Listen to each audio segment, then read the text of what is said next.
بسم اللہ الرحمن الرحیم۔ السلام علیکم ورحمۃ اللہ وبرکاتہ۔ ایک چھوٹی سی زرد جڑ لیکن صدیوں سے انسانیت کے لیے شفا بنی ہوئی ہے۔ آج ہم بات کریں گے ہلدی کی، جو اللہ تعالیٰ کی بنائی ہوئی ایک حیرت انگیز نعمت ہے۔ اللہ تعالیٰ نے زمین میں بے شمار نعمتیں پیدا کیں، جڑیں، پتے، پھول، پھل، سبزیاں اور ایسے مسالے جن میں شفا چھپی ہے۔ قرآن پاک سورہ الاسراء آیت 82 میں اللہ تعالیٰ فرماتا ہے، اور ہم قرآن میں وہ چیز نازل کرتے ہیں جو ایمان والوں کے لیے شفا اور رحمت ہے۔ اور نبی کریم صلی اللہ علیہ وسلم نے فرمایا، علاج کرو کیونکہ اللہ نے ہر بیماری کے لیے دعا پیدا کی ہے۔ ہلدی کیا ہے؟ ہلدی ایک زرد رنگ کی جڑ ہے جو عام طور پر ہمارے گھروں میں پاؤڈر کی شکل میں استعمال ہوتی ہے۔ یہ کھانوں میں رنگ اور ذائقہ پیدا کرتی ہے، لیکن اس کا اصل کمال شفا میں ہے۔ ہلدی کے اندر ایک خاص مادہ ہوتا ہے جسے کرکیومن کہا جاتا ہے۔ یہی مادہ ہلدی کو سوزش کم کرنے، درد دور کرنے اور جسم کو طاقت دینے کی صلاحیت دیتا ہے۔ ہلدی کے فائدے کیا ہیں؟ ہلدی جسم کے اندر ہونے والی سوزش یعنی سوجن کو کم کرتی ہے۔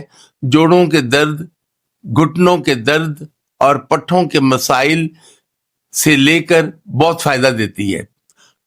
ہلدی دل کو مضبوط بناتی ہے اور جگر کو صاف رکھنے میں مدد دیتی ہے۔ کچھ تحقیق کے مطابق ہلدی دماغ، کمزوری، بھولنے کی بیماری اور اداسی میں بہتری لاتی ہے۔ ہلدی میں صفائی اور شفا دینے کی خاصیت ہے، اس لیے اسے پرانے زمانے سے چہرے، دانوں اور زخموں کے علاج میں استعمال کیا جاتا ہے۔ ہلدی کب اور کیسے استعمال کریں؟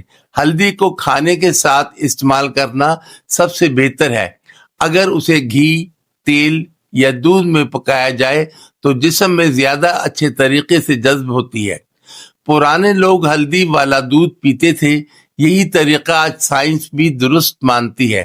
اگر چاہو تو ہلدی میں چٹکی بھر کالی مرچ بھی شامل کر لو، کیونکہ کالی مرچ ہلدی کو جسم میں بہتر طریقے سے جذب ہونے میں مدد دیتی ہے۔ کون لوگ احتیاط کریں؟ اگر آپ خون پتلا کرنے والی دوا لیتے ہیں جیسے اسپرین تو ہلدی زیادہ مقدار میں استعمال نہ کریں۔ اگر آپ کو پتے کی پتھری یا جگر کا مسئلہ ہے تو ڈاکٹر سے مشورہ ضرور لیں۔